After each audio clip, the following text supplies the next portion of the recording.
Have you ever looked around your home and felt overwhelmed by the clutter? You're not alone, Mama. We all have those days where chaos seems to take over. Today, we'll share 10 simple daily habits that can transform your space into a cozy haven, even amidst the busyness of family life. These little changes can make a big difference in how you feel at home. Trust me, you can absolutely do this. Start your day with a quick tidy up routine. Spend just 10 minutes putting things back in their places. It sets a positive tone for the day ahead. Involve your little ones in the cleaning process.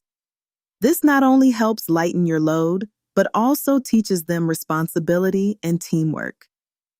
Designate a specific spot for everything in your home. When everything has a home, it's much easier to keep things organized and minimize clutter over time. Remember, you're doing great, and these small habits can lead to a more peaceful home. Don't forget to subscribe and visit cozycornerdaily.com for more tips to brighten your family life.